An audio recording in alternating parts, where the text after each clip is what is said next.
All right, here we go. I am absolutely thrilled and honored to be surrounded by three of the people that I most respect and admire in the AI and travel space. Of course, we've got Gilad Berenstein, my great friend and longtime colleague, joining us. We have Tahnee Perry, which is someone that I have really, over the last couple of years, come to really respect and admire for the work that you're doing in AI and travel. And Christian Watts, who has been a big part of our podcast as well. He's been on several episodes, our AI Summit. So I'm thrilled to have these three individuals to kick off a three-part series on agentic AI and how it's transforming the travel industry. And first, I want to get everyone's take on agentic AI. I've been presenting at a number of conferences recently, and the way that I have been shaping it up is that generative AI allows you to create content, and agentic AI allows you to take action. And I know, Gilad, I want to start with you because you had presented at the Virtuoso conferences. I had the privilege to do some presentations this year.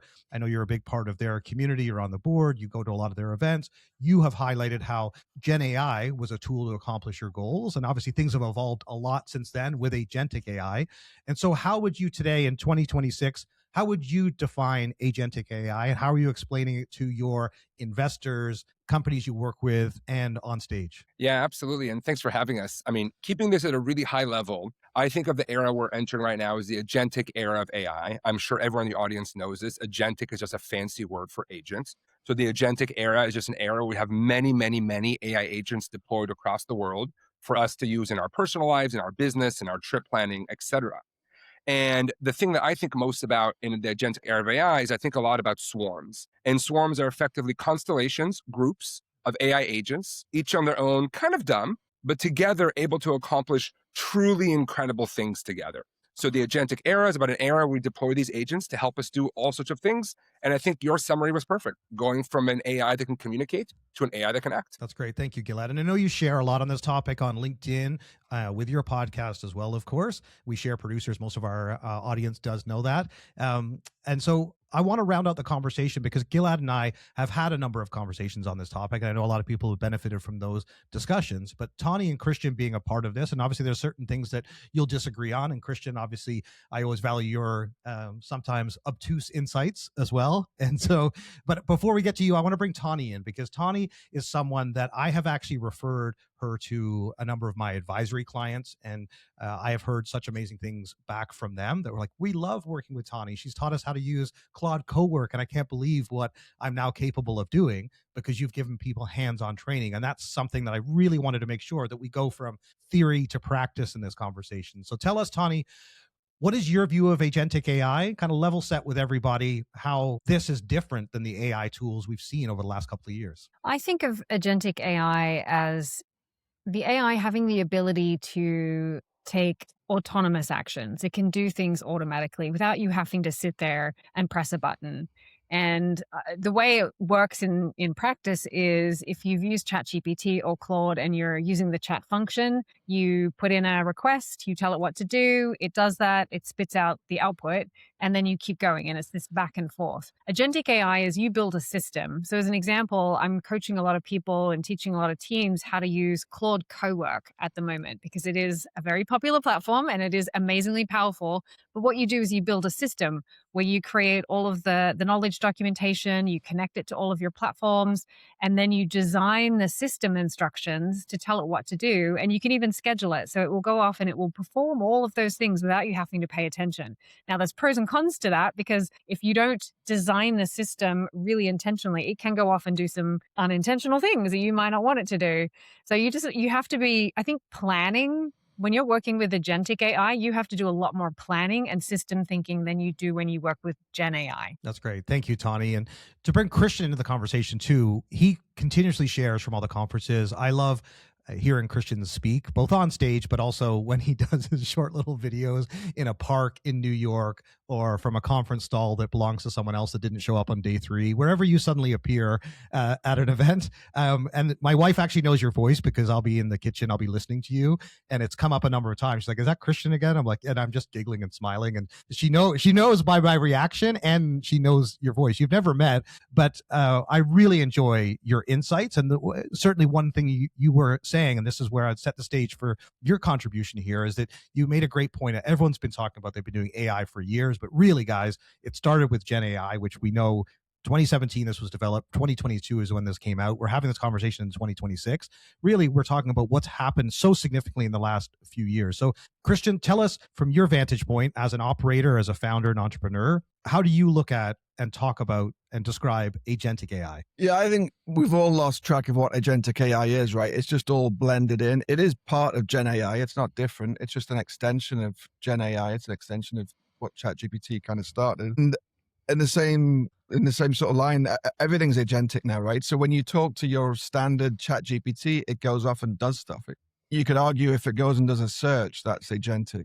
So I think both the definitions that we heard are fine. Everything's agentic now. It's going to continue just getting more complicated. For me, it just does things. It's become a tool where it just does things like Claude Code, where you give it a simple instruction now and it goes off. Whether that's spinning up a swarm or whether that's doing multiple steps, it's agentic. I think the piece that most people think is agentic is when it talks to other people and the bots start talking to each other. That's not really happening as much yet, mainly because of trust, but that's probably the next stage. But agentic's here today. I don't think most people know that or see that, and it probably doesn't matter. It just means stuff works now and you've got access to more tools. Yeah, and that's where I absolutely want to, over the course of our conversation, get into some of the specific use cases and even actually just making sure that the terminology that we're using is accessible to everyone that is, just wrapping their head around generative AI. And as you mentioned, it being an extension of and kind of most people are not going to distinguish between Gen AI and agentic AI, but the reality is part of this big shift and the change we're seeing is all of the capabilities that these LLMs are now introducing by virtue of the fact they can solve complex tasks and they can take action. And so I want to get into the realities of what that actually means for travel advisors, for tour operators, for everyone in our space, and also to leave them with some recommendations for how they should be utilizing these tools today. But let's stay on a more higher level and eventually get more granular. Given each of your roles, investing is obviously a big focus for you, Gilad. So I want to ask you this question first. We're seeing more and more companies in the travel industry receive funding partly based on the fact that they are now an agentic or they're an AI first company. We saw this with mobile first. I'm sure you see a lot of pitches for companies that are telling you that they're native AI startups. And so when you're looking at from an investment perspective, where do you see or what are you looking for when it comes to agentic AI? And what do you think is so significant about this shift and what it means for companies that are looking to raise, whether they be startups or established brands that are leveraging this technology to be able to scale? Yeah, absolutely. I think ultimately, if you get any real investor right now into a private room and a private conversation, they will tell you that investing in startups has gotten a lot harder over the last 2 years. At the end of the day, we spent much of the last 20 years looking for technical moats. As I often write, the quality of your technical founders was a differentiating enough that was often deterministic in investor decisions. And technology moats are effectively gone, especially in industries like ours, like travel, where we're not building deep tech solutions, we're building applications of AI, applications of technology. The tech moat's effectively gone, which makes it really difficult for early stage investors to differentiate when everyone's traction is at the same kind of early low levels. And the thing is, agentic AI specifically is really changing the entire financial model that VCs have kind of built over the last 40, 50 years. It's changing the amount of money startups have to raise and the timing with which they have to raise that money. Many predict that they'll have to raise less money, especially at the early stages when they're trying to build product, because a lot of that product is being built with no code and AI agents and other things like that to change the economics of it.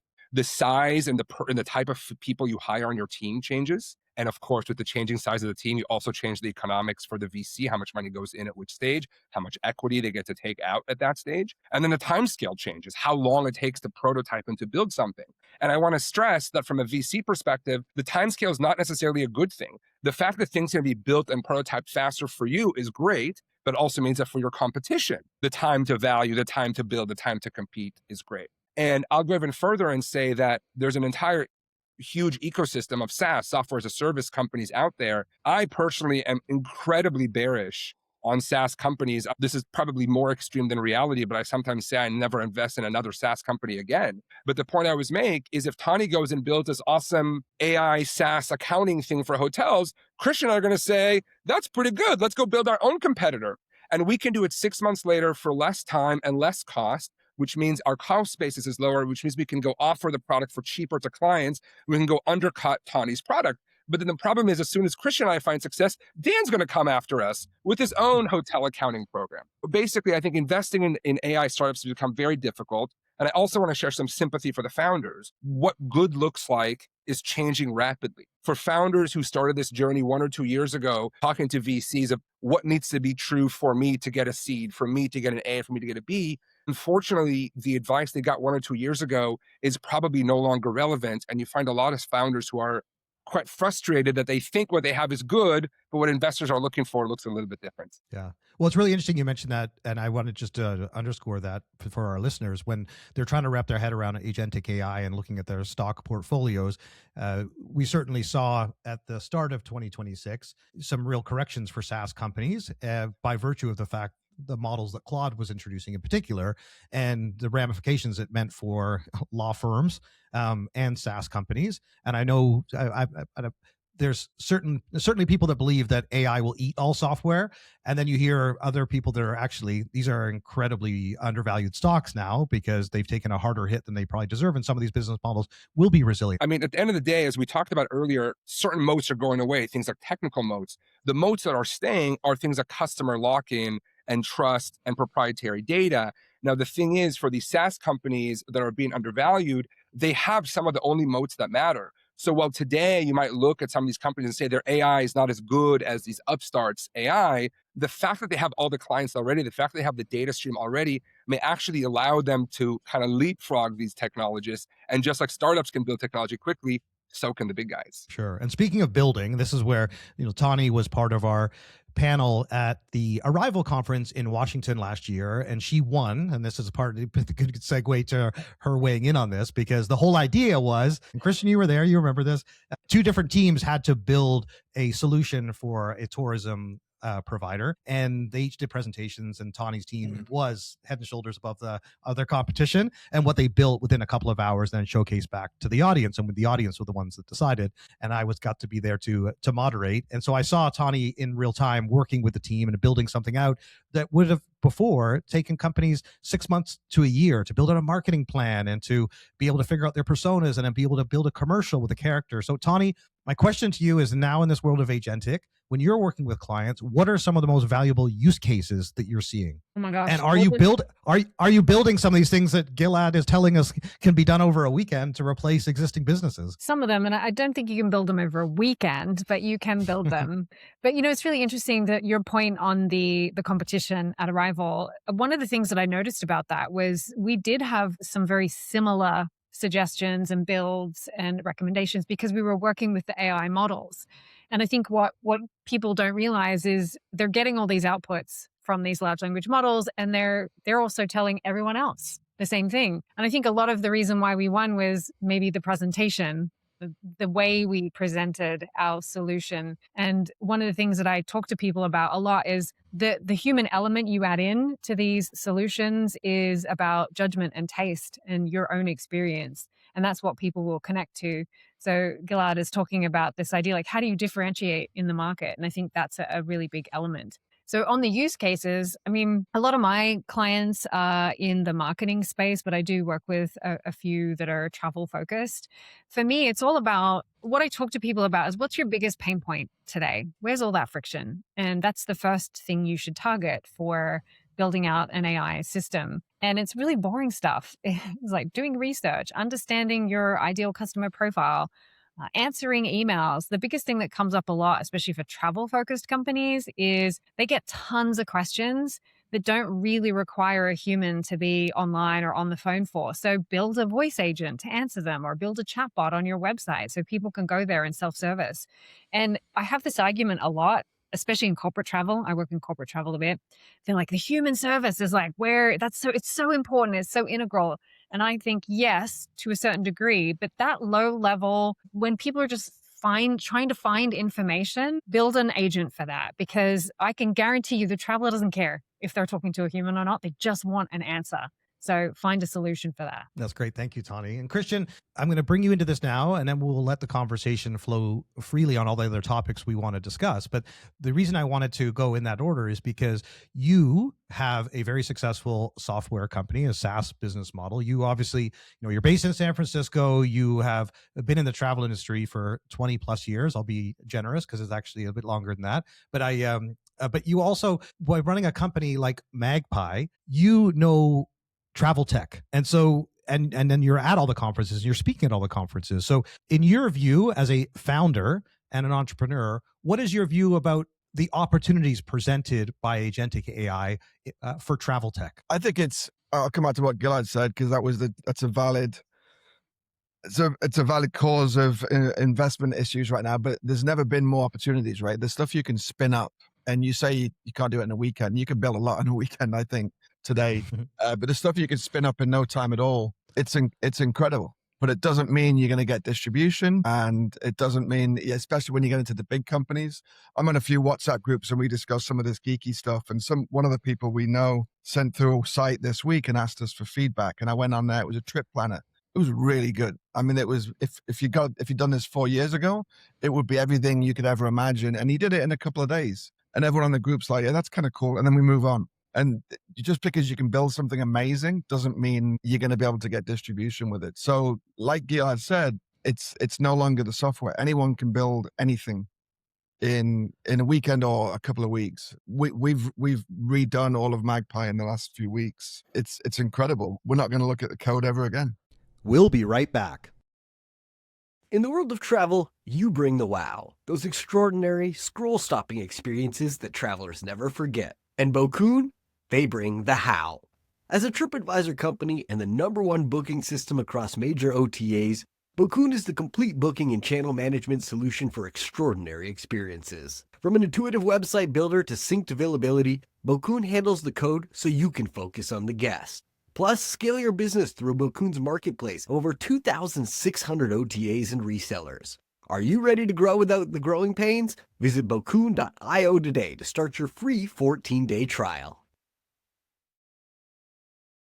Did you know that over 20% of people who purchase a ticket upgrade to a refundable option when given the choice? By offering Refund Protect, you make it easy for your customers to protect their ticket purchase against emergency circumstances, including illness, injury, accidents, and more. Whether you're an airline, hotel group, tour operator, ticketing platform, OTA, or transport solution, when you partner with Protect Group, your customers get peace of mind and you generate extra revenue. With a Trustpilot score of 4.8 stars and over 31,000 reviews, we treat your customers as our own, earning the highest customer ratings in the industry. To find out more, check out the Protect Group website at protect.group/travel trends. In a world of endless travel options, how do you guarantee quality?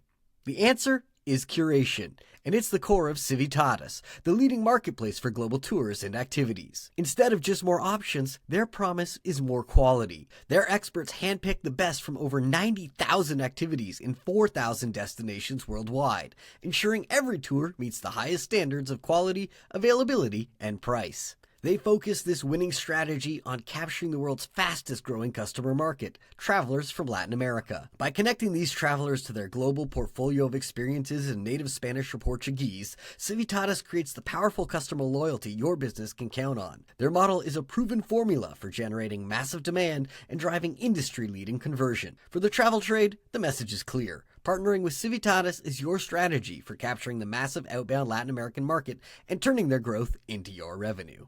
Visit Civitatis.com for more details. And now, back to the show. When you see how agentic AI is transforming the way that travelers experience, like they discover and book trips specifically, I know you're very close with the team at Focusrite. You work with a number of startups in addition to having your own. You were at the Focusrite New York event just recently. I unfortunately couldn't attend at the last minute because of that tragic plane accident.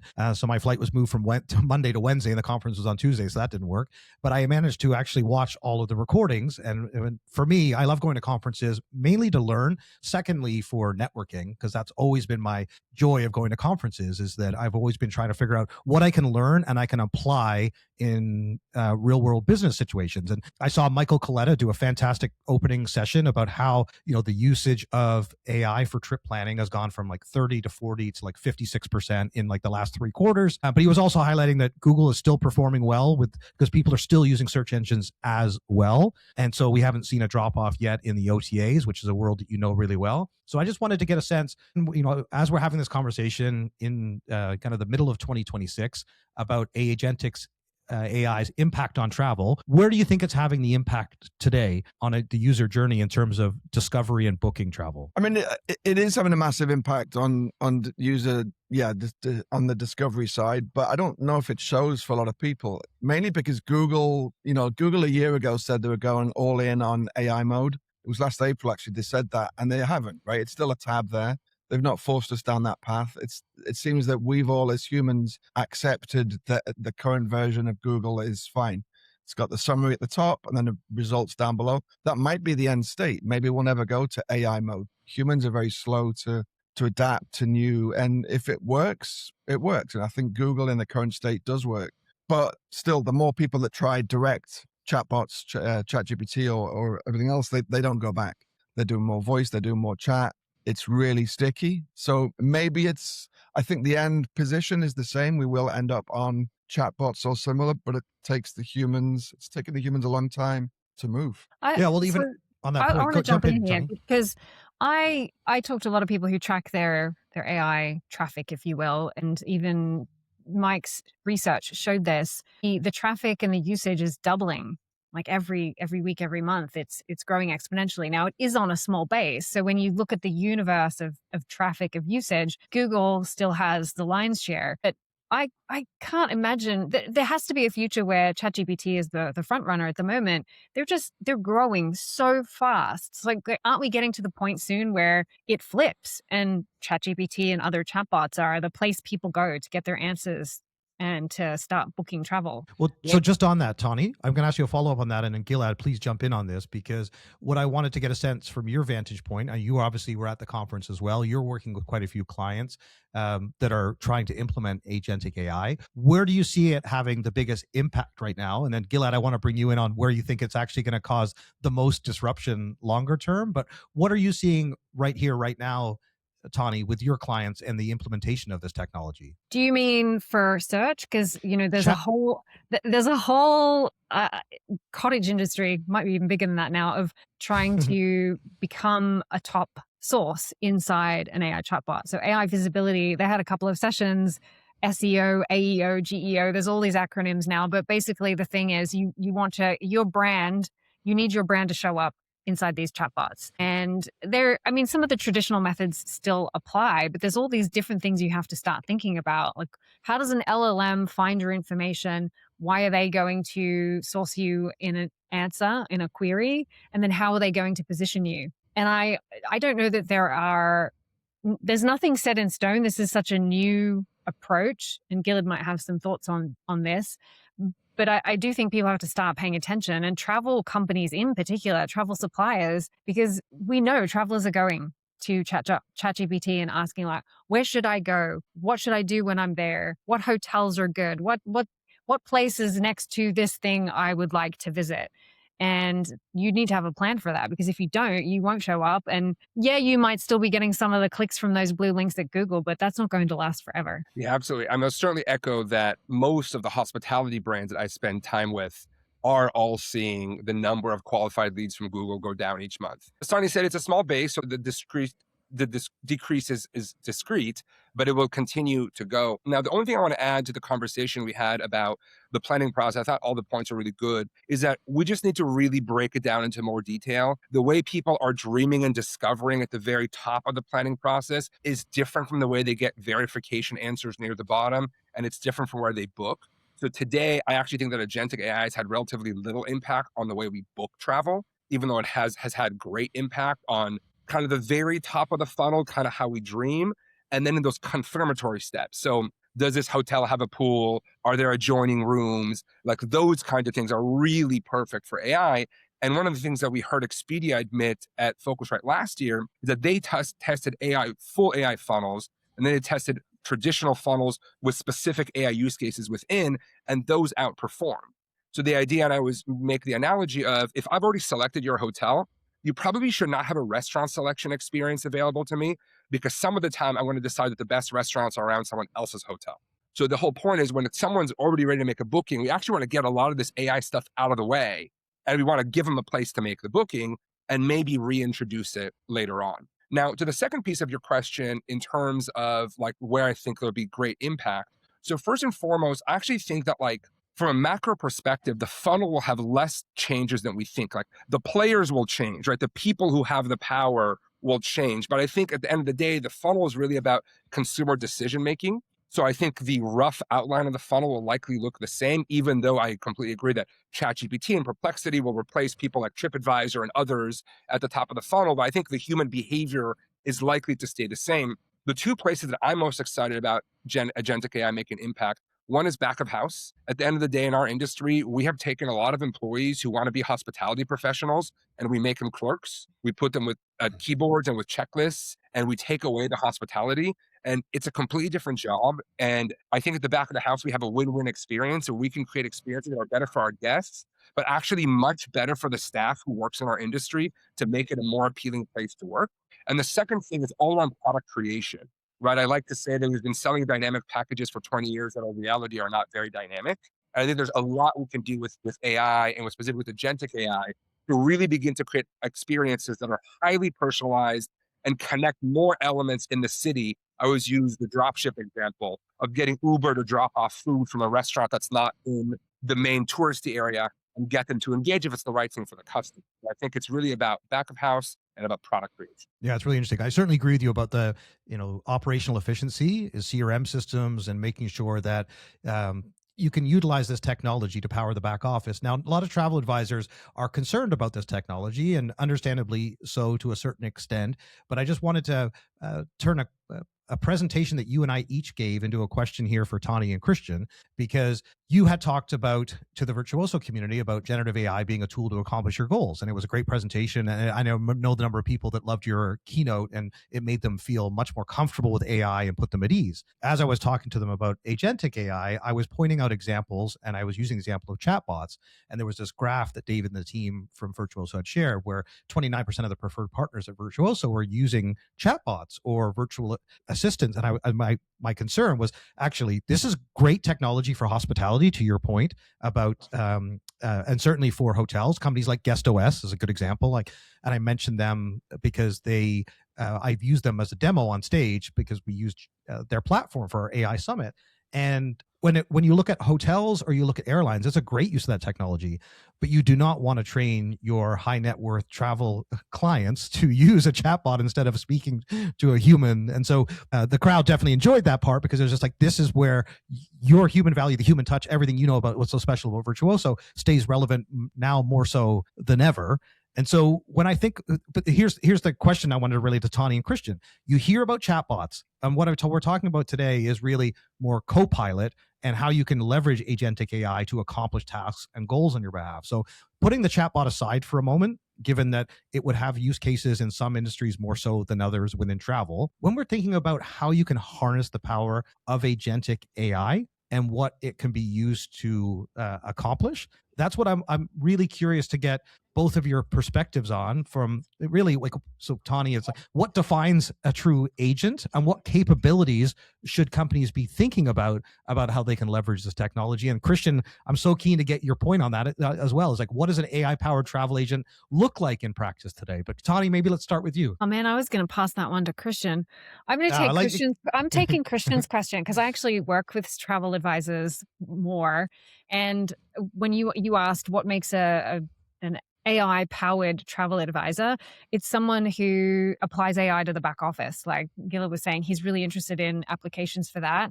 And a travel advisor, what makes them special is them and their experience and their personality, their taste, their judgment. And that's something AI, I don't think yet, can replace. So they need to own that. And that's the thing that's going to appeal to their customers, the people they're advising. They want to work with a travel advisor for them. And so they should focus on AI for the other stuff that the client might not necessarily see. So running their back office, doing research, maybe setting up the itineraries. And, there's all this hype around voice agents and avatars, and you can like basically clone yourself, but who loves to watch a video of an AI avatar? I mean, at some point it might get really good and convincing, but right now you want to meet someone and look them in the eye. That's why conferences and meetings and events are so popular now, is I think people are really craving that human connection and being able to see people face to face. And so travel advisors should lean into that. That's what makes them special. Sorry, Christian, I stole your question. No, I can adapt. I think humans need to be. I think we need to be more honest. We're going to fight the next whatever it is, 10, 20 years, because the agents are here, the robots are here. They're better than us at most. I think we need to be honest at the things that the robot and the AI is better than us at. But it's not everything. But we're going to fight this all the way. The developers are still fighting. It's the AI can't quite do the code yet, and it can. People are still bringing up the Canadian Airlines thing where it gave someone a $200 refund 4 years ago as some kind of evidence that we can't do voice chatbots or whatever. It's ridiculous. The AI agents are better than humans in 99% of cases. I'm making numbers up, whatever, but we need to be honest. But when humans want humans, which is, I think, is a lot of the time, we're better.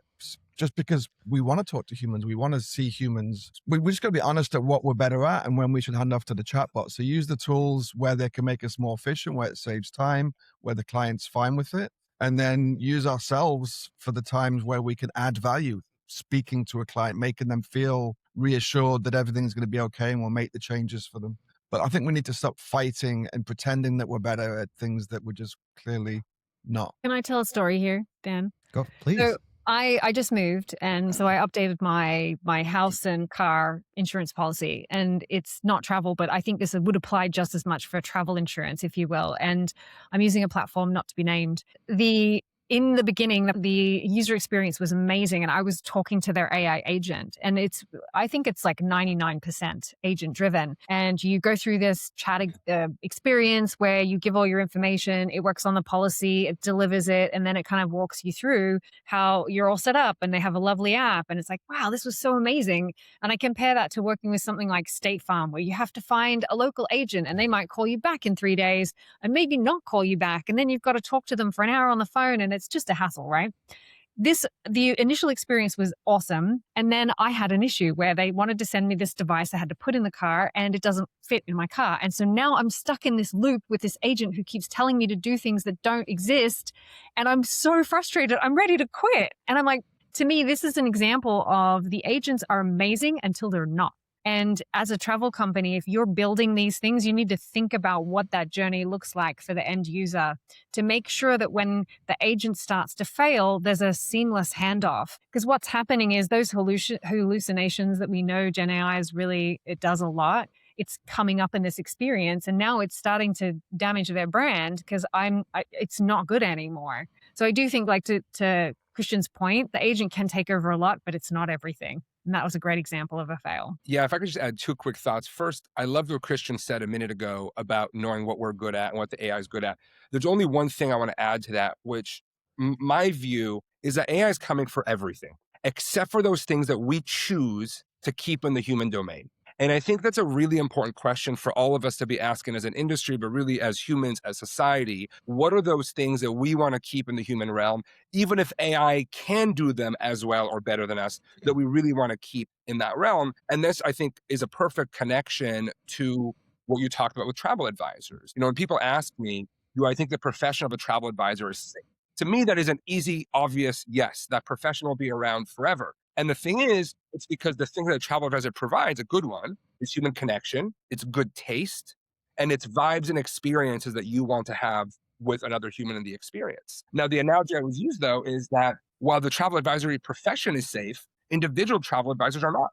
I use the analogy of if you walk into your accountant's office and there's not a calculator on the accountant's desk, you should probably turn around and walk out. Why would you ever use an accountant who's not using the world's best tools to do the accounting job? I think the exact same analogy applies to travel advisors. I love my human travel advisors, but I expect them to be using the world's best tools the best possible job for me and my kids. Well, so I got a couple things to add in there, and I think this is going to be a fascinating topic to discuss. So one of the things I just want to bring us all together on, and one that with this Agentic AI series, and this being our very first episode, one of the things I want us together is to cut through the noise that we're hearing. And you guys have each brought up a couple of valid points, which is the fear mongering on both sides. One, you highlighted, Christian, just about the Air Canada example, and Tahnee, obviously you've heard there's a lot of people that are concerned about their data and privacy, and or their companies not allowing them to use it. And so there's certain people that are continuing to be Luddites on this topic because they're not embracing it because they're listening to those signals. And then you're also hearing people on the other side saying, oh, you're going to get so far ahead, you're never going to be able to catch up. And so there seems to be two different extremes of vantage points here. And the reality is neither are the true reality. And one of the things I finished my presentations on most recently is I emphasized that in 2026, it's not a question of whether you use AI, but it's how you use it. And I think this is the difficult thing that at the moment we find ourselves in, is because in 2026, this is very different than 2001 with the .com era, where you knew who you had to go to for a website or for digital marketing or for social media. And the consumer journey was changing, yes, but you could find partners to work with. We're now at a point, and the reason I wanted to have the three of you here, we have a top 50 list of the most knowledgeable people in travel and AI, and you guys are in the top 10, if not the top 5. And so people can find your profiles. And right now, what I encourage people to do is to follow each of you. Go and see what Tahnee's doing. Listen to Christian. See Gilad's presentations. And they're trying to gather that information from hearing what you're saying. But this is where I find the challenge is that we start talking about chatbots, and then you find someone using a chatbot not for the right purpose, because it's like, wait a second, you're losing the human touch. You're passing your customer off to a chatbot when you should be the first line of you as soon as they hear your human voice and make that connection. But it's very difficult for companies to wrap their heads around how they should be using this technology. And so that's why I'm hitting that point home, because people listening to this are looking for that direction and advice from us for how they should be embracing these tools. Tahnee, you mentioned right at the beginning, one of the most important things here in 2026 is visibility and making sure that, just like in the early days of SEO, that your business is relevant. But when it comes to actually taking a platform like Claude Cowork, so many of these travel advisors ask me, what are the use cases for it? And the number of travel advisors that came up after my presentation and said, oh, I've been using it for the last 6 weeks. I've stopped using ChatGPT. I do everything on Claude. It's totally changed my world. And I say, send me some examples of that so I can showcase them to others of how you are leveraging this technology. You know, you hear people like Travis Pittman from Tourradar that you guys all know. He now uses Claude Cowork exclusively to build all of his presentations for his board meetings. It used to take him 4 or 5 days. Now, by virtue of having access to Confluence, Slack, his emails, building up the skills in the platform, he's like, in 45 minutes, I can have 75% done, and I just finesse it. And so you keep hearing all these game-changing, but you're hearing it from people that are trying to just apply it in their companies. And so I think we're just at this interesting stage right now where it's happening so fast, and there's obviously a risk of people being left behind. Tahnee and Christian, love to get your views here, and like, as far as some of the real world applications you're seeing, and what some of the recommendations you would have for people listening to this, trying to wrap their head around, where should I start? I should let Christian go first here because I stole his thunder last time. So Christian, you go. I don't know if you did, but because I think of different weird stuff sometimes. But yeah, I think everyone knows now. There's been a revolution in the last 4 months with Claude Code and then Claude Cowork. It has taken things a step up. The future, the immediate future for the next year or two is Claude Cowork or similar, right? OpenAI is talking about a super app, a super operating system. I don't know what they're doing. They need to get a move on, but we're all going to have these systems where we've got our docs on the side, we've got all these tools, and it just does things. So I guess my main thing is people just need to dive in. If you're still using a AI and you're just on ChatGPT asking it a question, getting a response, asking another question, you're at level 1. We did that 3 years ago. That's fine. It's better than nothing. But you need to be using things like Claude Cowork. Claude Cowork's so accessible. It's a chatbot that talks to your files. You just do simple things like go and change this thing in all of my files, and it'll go and change the year from this to this in 250 files, or go take these 20 Excel sheets of customer lists and combine them into one, and take these folders of invoices and match them all up with names and save them again. It just does things that you want. And the best way to use them is to ask it how to use it. ask the chatbot, just tell it about your company and ask it what kind of tools you could use and how you could be more efficient today. You got someone by your side all day long that's not going to judge you. Maybe it's not going to judge you, maybe it does, but you can ask it questions that can tell you what to use, how to use it, how to better your life. So just jump in and ask it questions and kind of get there. Our friend Jeanette Rausch always says that having a ChatGPT or a cloud subscription is like having an 80% McKinsey sitting next to you all day long, helping you. And I think what Christian said is just exactly right. And I was going to acknowledge that it's for someone who's just used to that back and forth, using something like Claude Cowork, it can be tricky. It is difficult. There's some terminology in the platform that's hard to understand. And Christian's point about asking Claude for help is amazing. It's like a tutor right there with you. I will say, if you can, there's some guides out there that will help you. I actually have one and I'm happy to send it over, Dan, and you can include it in the show notes. It helps you with the setup. So all the steps that you need to get started and understanding what the platform looks like and how to operate it once you have that foundation, it does get much easier to use after that. Well, I'd love for you to share a few of those. I know your time together is a little bit more limited. This is amazing we managed to get everyone together for this recording. I could have a conversation with each of you individually, but I thought it would be that much more dynamic and interesting for our listeners to have you all together. So Tahnee's going to head to the airport first, then Gilad's heading to the airport shortly afterwards for an around the world trip, which is why this is so special and valuable to get this time together. But knowing that our time is going to be a little bit more limited, Tahnee, I want to stay with you for another minute to actually share some of those examples. So for practical advice when it comes to someone, I've kind of been framing it recently as kind of beginner, intermediate, advanced. It's always hard to find a level. What I've typically found is that people are somewhere between like high beginner and low intermediate. It's very few are intermediate, medium, and advanced. So everyone's used ChatGPT or they're familiar with these, but they don't necessarily aren't very sophisticated even at prompting, or they're not familiar with how to use different platforms. And so you kind of realize very quickly that you are dealing with still very much dealing with beginners. And so what would be some of the advice when it comes to agentic AI? What are some of the recommendations first off you're giving to clients to get started? I think that would be super helpful for people listening to this to know. And then we'll make sure we follow up with your recommendations so people can find that as well. Yeah. I have a foundation or a framework I teach, and it's the 3 Fs. It's foundation, function, and flow.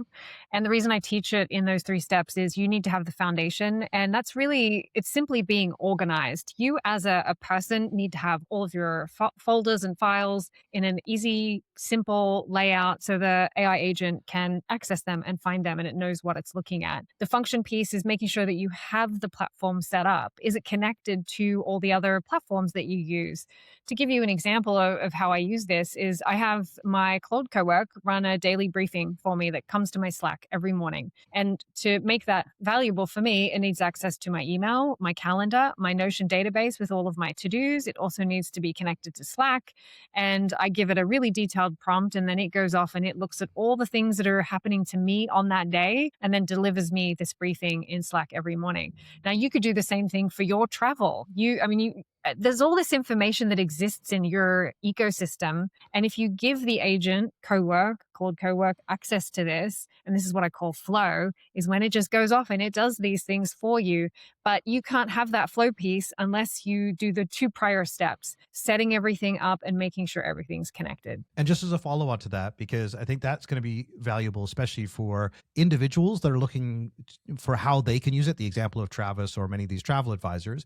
When you're dealing with companies, I know you now work with one of the companies I collaborate with, Blacksford, and Premium RVs, and they're one of the ones I mentioned that loves working with you. When you're coming into a company like that, certainly there's a benefit to David learning how to use it for his own benefit to manage his business. But then when it comes to the practical applications for their businesses, you mentioned optimization for to be discoverable being one of them. But what are some of the best use cases? Because I think that would be helpful for travel businesses to be able to apply that technology. Is it like the back end systems, as Gilad mentioned? What are some of the things you initially say, actually, here's where you can use it right away and it will make a real difference? Mm-hmm. I think for travel companies in particular, there's 2 areas that are really, they're a great use case. And the first one is around data analysis, because travel companies have so much data. You have all of the information you're collecting from bookings, where people are traveling, what they selected. For Blackford's as an example, they have, their spreadsheets, it's like they are a ZZ because they have so many different elements: the price someone paid, the discount they received, where they went, how many nights, etc. And they get these spreadsheets, and it's just a bunch of numbers on a page that takes someone a really long time to figure out and pass. And then, you can build formulas in Excel, but what you can do now is you can connect this data directly to something like Claude or Claude Code or Cowork, and you can start to build these analyses that happen on a scheduled basis or whenever there's new information. And so that's one of the things that I've been working with them on, is like, how do you automate some of that? The second use case they're finding really helpful is market research. They have a really good presence in a couple of markets, but they obviously want to expand and move into different areas. But what are those areas, and what are the implications? How do they need to be thinking about people's desire to book RVs in those places? And using things like deep research and some of the information they already have from what I call their ideal customer profile, Claude can go out there and start to do these research reports for them that they would probably pay a company $50,000 for. And you just let the agent run. It does the work for you, delivers back a presentation, or it delivers a report. And then we were working on with David, like, how do you then convert this into something that's consumable for your team, for your board of directors, for investors? And so you can take that report and you can have these agents go off and then convert it into a PowerPoint or whatever format you want. So I think those are two use cases anybody can start with today and should be using today. That's great. Thank you, Tahnee. And I'm going to come to you next, Christian, when we talk about spreadsheets. But Tahnee, I know you have to run. So I want to make sure that everyone knows where to find you. Obviously, TahneePerry.com. You've got an amazing weekly newsletter. We'll make sure those show notes are added as well. But just, I want to give you the last word before you sign off. Any last final recommendations or ways to connect with you after hearing this podcast? Come find me on LinkedIn. That's where I'm most active. I would love to meet you all. Just do a quick search for Tahnee Perry. I don't think there are many Tahnee Perrys out there. So yeah, come say hi. I always love to hear about your journey with AI, what you're working on. Give me your hardest problem. So come connect with me on LinkedIn. Tell me the biggest thing that you're having a challenge with, because I always like a good problem to solve. So that would be great.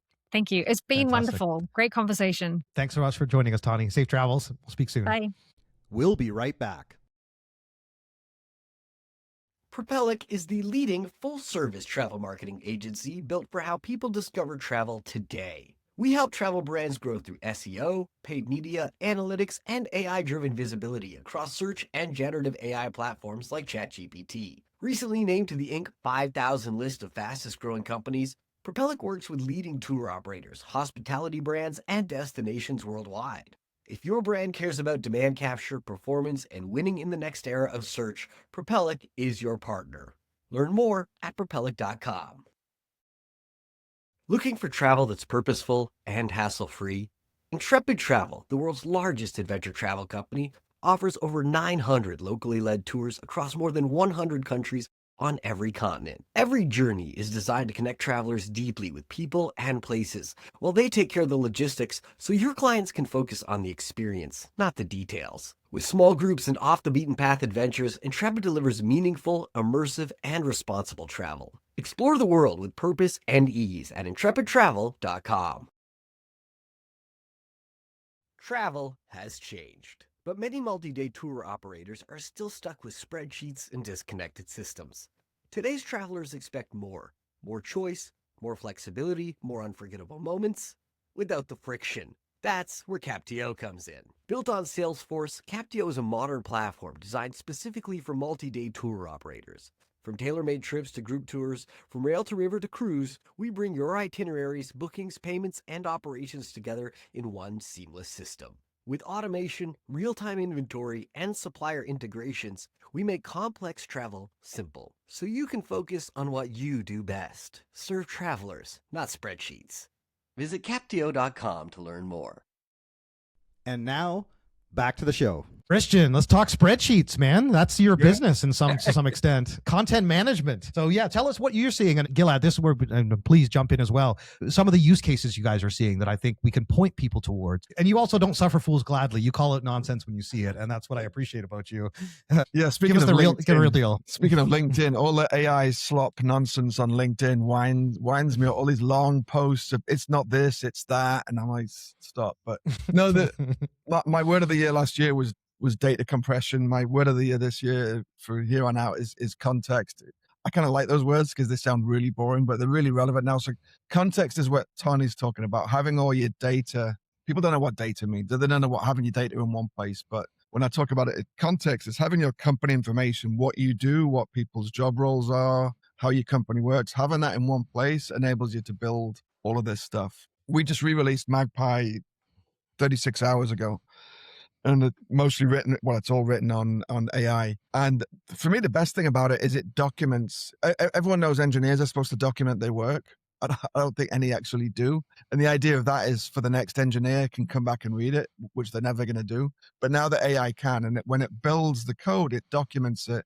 It documents it for itself, but also for the humans. So now I've got pages and pages of descriptions on every page, every feature, every little tool within Magpie that I can use so we remember what it does, and just to create user docs. So now I've got this knowledge base of everything in Magpie, and I can do one prompt and say, write user docs for all of my customers to do the top 10 things they do. 4 seconds later, I've got everything in one place. So that's the most important thing. There was a great essay. I don't know if you guys read it, the Jack Dorsey essay this week, and he talked about, you should read it. He talks about the way organizations are structured, right? And he goes back to the Roman Empire because that's what you're supposed to do. And we have all these hierarchies because it's all about information, right? Passing information from the top to the bottom. So the emperor's trying to invade England, and it takes 10 layers to get the information down to the bottom before people start marching. And then when they start marching, we've hit a problem. There's a channel, and information has to go back up to the top. And we built all these structures around that information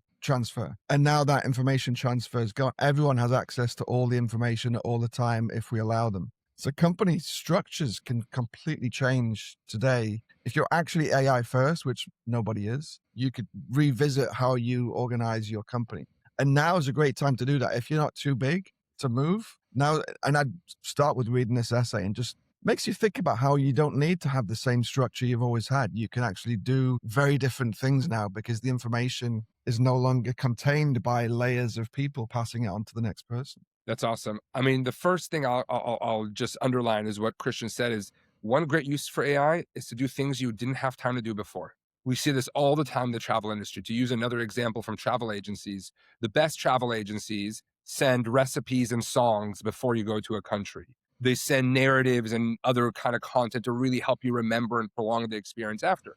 But we all know we're just too darn busy to do a lot of these things. So one great use for AI is to do things you've always wanted to do that you've never had time to.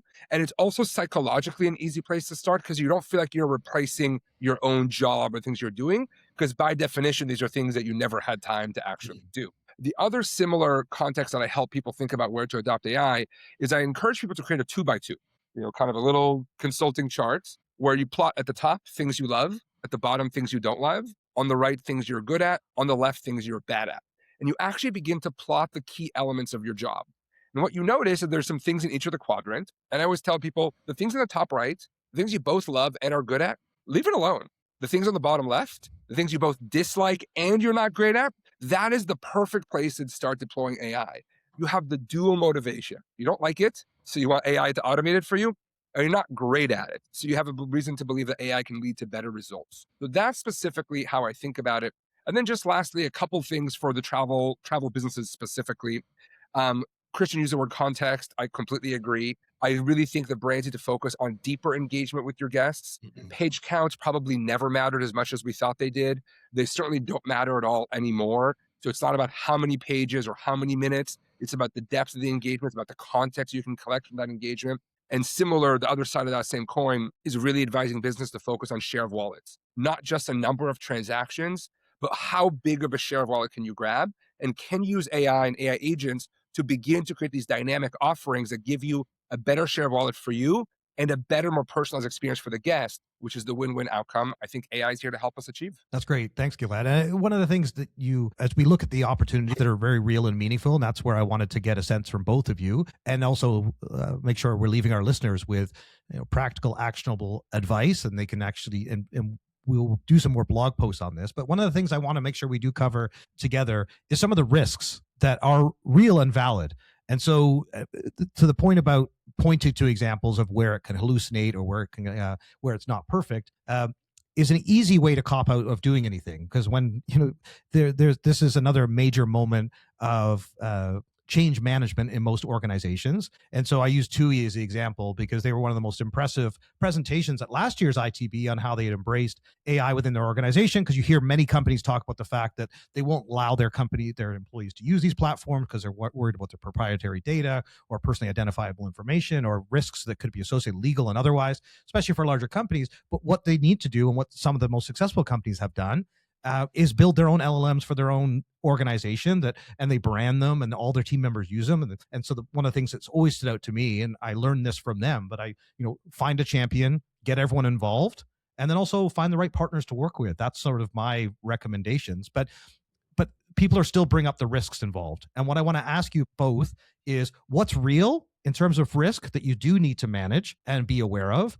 And what are some of the things that are just noise and just getting in the way? So maybe, Gilad, stay with you for a minute, because what do you think in terms of the risks around utilizing AI that you need to just mitigate against? Yeah, absolutely. So the number one thing I hear about is wrongness, hallucinations, misinformation, etc. I will say the number of hallucinations, the proportion of hallucinations coming out of the flagship models is down significantly over the last 2 years. It's not perfect.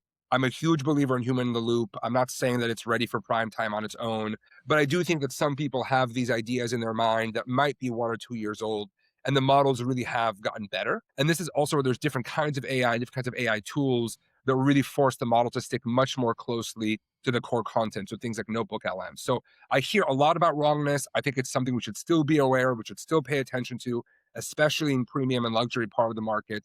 But I don't think it's to the same extent that maybe it was a couple of years ago. Similarly, I hear a lot of people on the business side of the house saying that AI is not 100% there, so I'm not going to use it. And I always feel like that is such a greedy mentality that someone has. Like, if I said, I'll do 70% of your job, you're going to say, no, thank you, you're not doing 100%, I don't want your help. That seems kind of ridiculous. So my whole thing is like, just because it's not 100% of the way there, does not mean it cannot add immense value to what you're working on. And as I said already, I'm a believer in the human in the loop. So we actually don't need it to be at 100% because you're still engaged in the thought process. But then the last one I'll say is loss of the human knowledge of our businesses.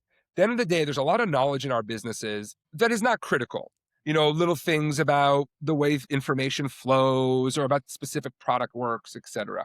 But what's really important is that as we adopt these AI agents and these AI solutions, we don't lose a picture of the macro view of what we're actually trying to do here and how each of the components adds together into that macro view. So my whole thing is I'm all about introducing AI everywhere, as long as we keep the human nature of our world, the human nature of our businesses. And don't forget that our job as humans is to be critical thinkers using this new technology. Thanks for that, Gilad. And Christian, you're obviously of the era of crossing the chasm. I think it was probably like the one of the first especially given where you're based. And Jeffrey Moore, obviously the landmark book going all the way back to 91, but it's still relevant today, especially now when we're looking at embracing new technology. The people who are the innovators and the early adopters, the ones that are currently using OpenClaw, for example, and and those are the people that are also willing to accept some of the risks associated with the unknown elements of giving it access to all of your systems.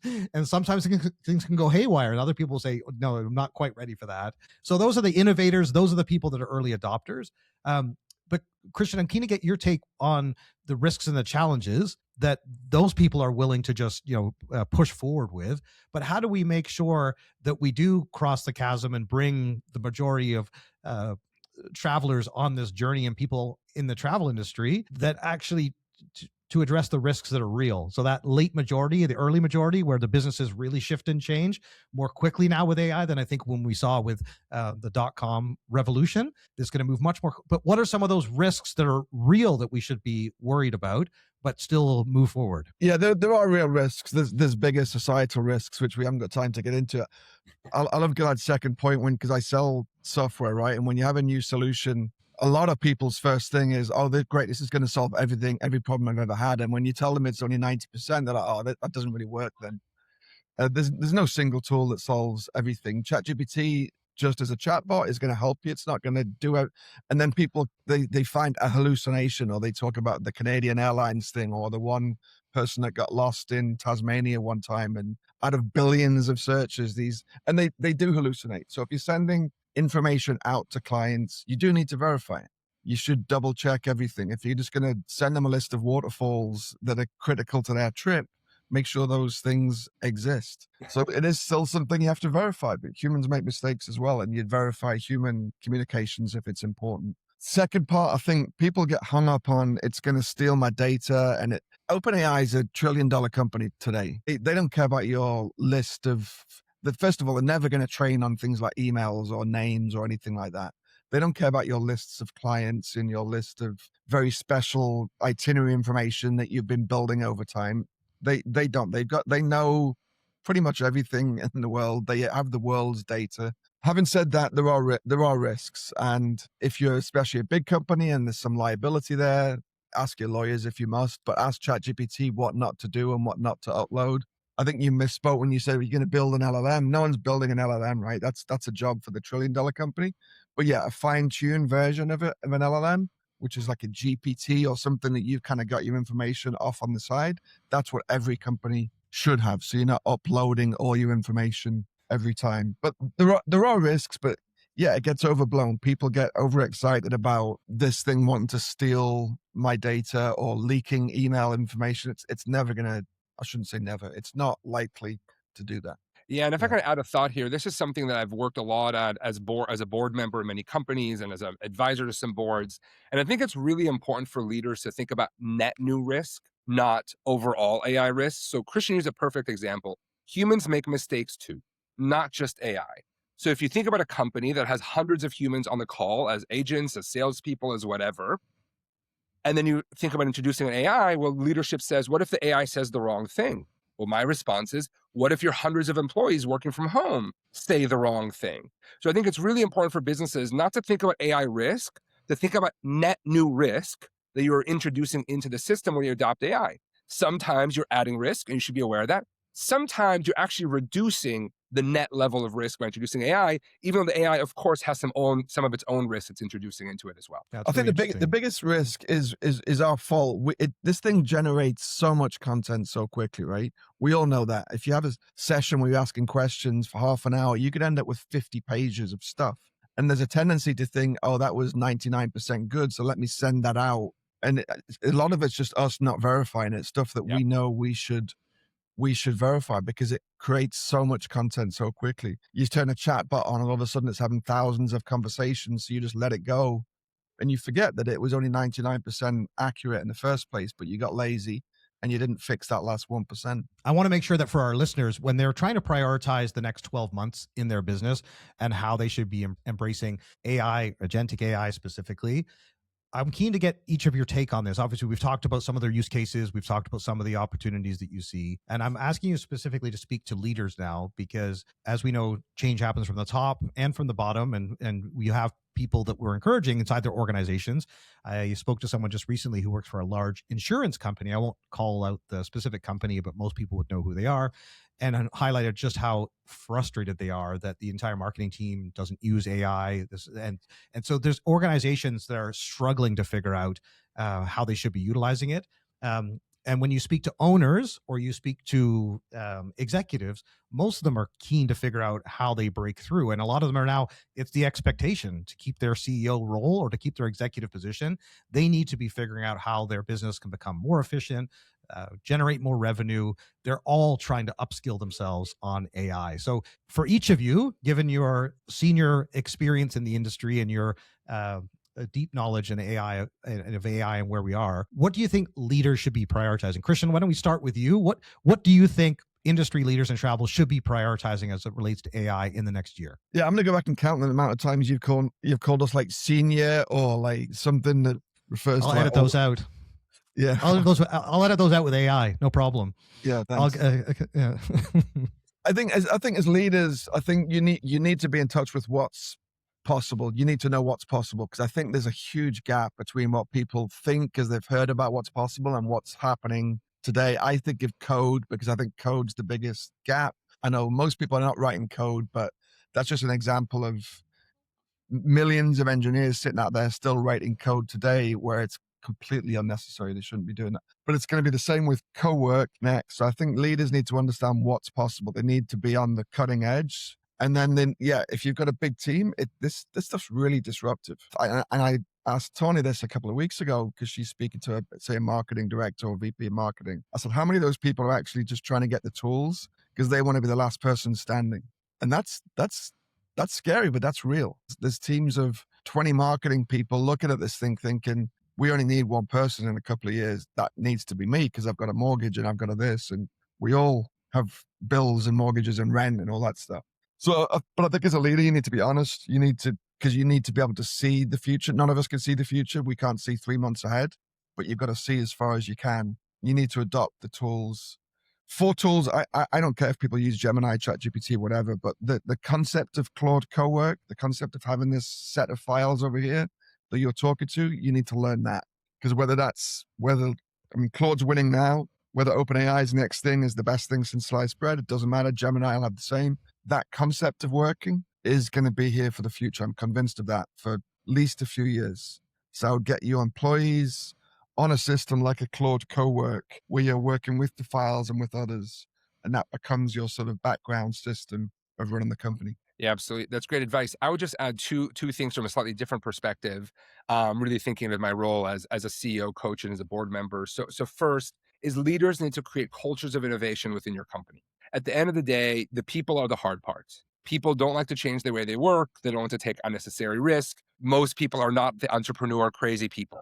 Right. So first and foremost, you need to create a culture of innovation within your company, because innovation, as we said, comes from everywhere. It comes from the top, the bottom, and the sides. So you need to have a culture where everyone knows that they're allowed and even encouraged to innovate. And one really important point to building a culture of innovation is you have to ensure that in your company, people are rewarded more for taking a risk than they are punished for taking a risk that doesn't work out. At the end of the day, if people think they're going to get punished for trying something new more than they get rewarded for trying something new, they will never be innovation in your company. So first and foremost is you have to build a culture of innovation. And right now, because everything is moving so quickly, this matters more than it ever mattered before. The second piece, which is related, is it's the job of executives and leaders to create mental models. Mental models are fancy terms for shortcuts to thinking, creating mental models for when and how to deploy AI within your company. And someone mentioned this earlier in the conversation. This is not going to be the same for every company. For every brand and for every company, between your brand, your customer, your service, your risk profile, there'll be a different way you want to deploy AI. And the way to do this safely and the way to enable innovation across the organization is for leaders to create these mental models and to spread them across the organization. So let me give you one concrete example. In a hotel, you may say the question of when do we deploy AI? You may say that our mental model is we deploy AI when the speed of a response outweighs the human touch of a response. So what does that look like? If someone is asking your concierge about the tipping culture in your country, or the dress code at that temple up the street, they're probably going to the bank or packing their bag, and they want the answer right now.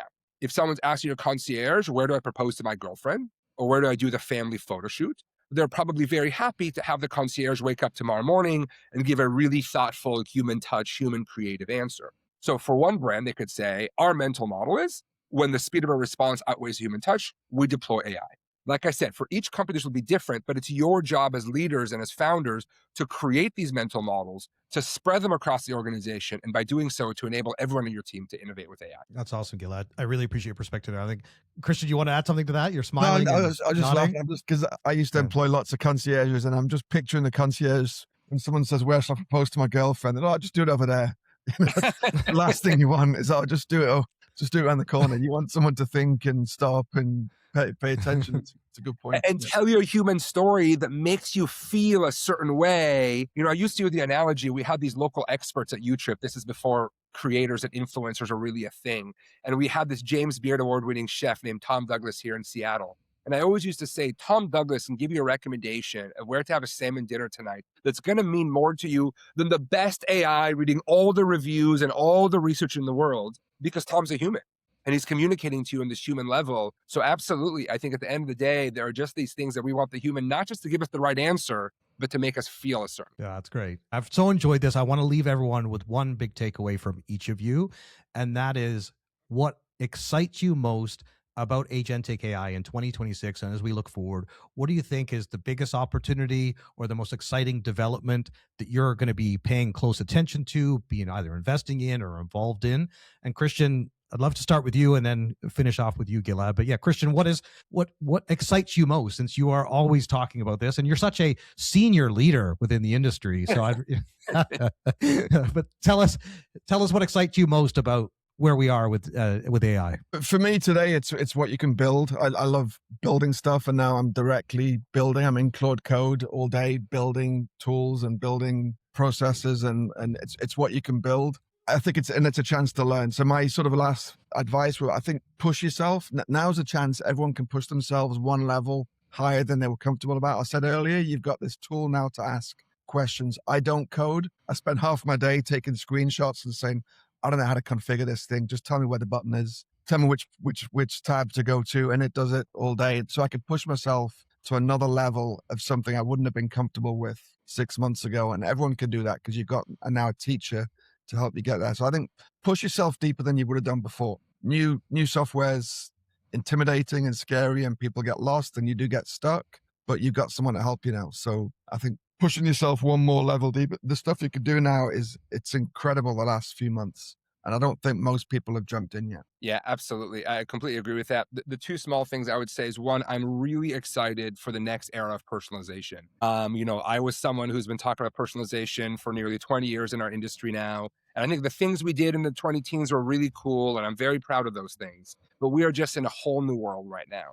And I'm just really excited for the opportunity to create more win-win-win outcomes, better trips for the traveler, bigger share of wallet, more profit for the travel seller, and the ability to reduce the negative impacts of tourism, like over-tourism, environmental impact, by spreading the value of tourism across many more places. I think that's something I'm really excited about for the industry. And then the second piece I want to say is, I refer to this era as the golden era of small and medium business. And this is not really good for me as a venture investor, but it's good for the rest of us. And we are in an industry that is largely made up of small and medium businesses. Most of the best travel companies are small and medium businesses. And it used to be that small and medium businesses were at a real systemic disadvantage compared to large businesses in their ability to deploy technology, to use data, all those kinds of things. That disadvantage is effectively over. Your company no longer is disadvantaged by the lack of engineers or the lack of data scientists on your team. I think this is an endlessly exciting time to be a small and medium business, and I hope we see many more incredible businesses pop up. Yeah, I'm excited as well bullish for the companies that can now utilize this technology to be much more competitive than. So I lean towards the startups rather than the incumbents in terms of where the opportunity is, but there's opportunity for both, and that's probably a conversation for next time. But Gilad, let's make sure, if people want to connect with you, what are the best ways to do so? I know you're incredibly active on LinkedIn. You've got your podcast as well, but what would be the best ways for any listeners for this to be able to connect with you afterwards? Yeah, absolutely. LinkedIn is absolutely the best place, and I want to hear from you. And I often put things out about the innovations that I'm excited about as a person, as an investor. And if you're working on those things, please do reach out. Awesome. Thank you. And Christian, same for you, please. Obviously, everyone knows you as Magpie, but obviously you're a thought leader in this space. So where should people follow your journey? Yeah, same. LinkedIn. I'm in there a lot. If you do write AI slop, I will comment and call you out in the public. But yeah, LinkedIn, happy to message me or put a comment. Yeah, that's where I spend a lot of my time. Thank you so much for joining us on our latest episode of Travel Trends and our first in the deep dive into the world of Agentic AI. I hope you enjoyed our opening episode with our good friends Gilad Berenstein, the founder of Brook Bay Capital. Great to have you back on the podcast, Gilad. Tahnee Perry joining us again, who was part of our AI conference last year. And she is truly an expert in this space, as you heard today. And Christian Watts, our old friend as well, founder and CEO of Magpie.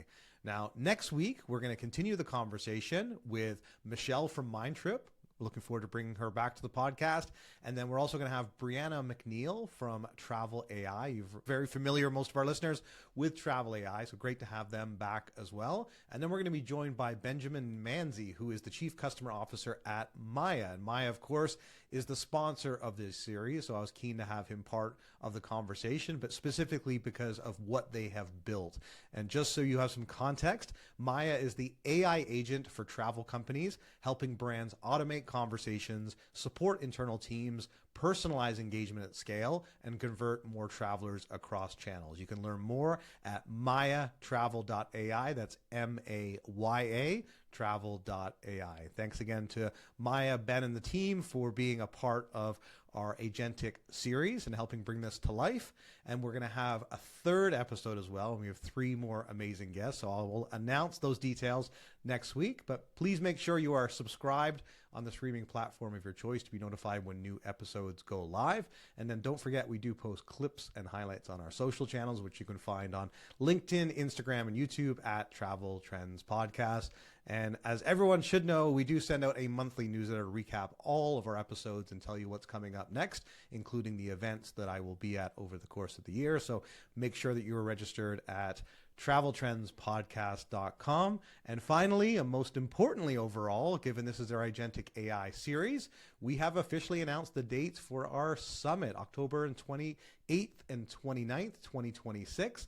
And right now, thanks to our sponsor, Tour Radar, you can register for free. The first 1,000 registrations are free, and we'll be announcing more details next month on all of our speakers and sponsors. Thanks again for joining us, and until next week, safe travels.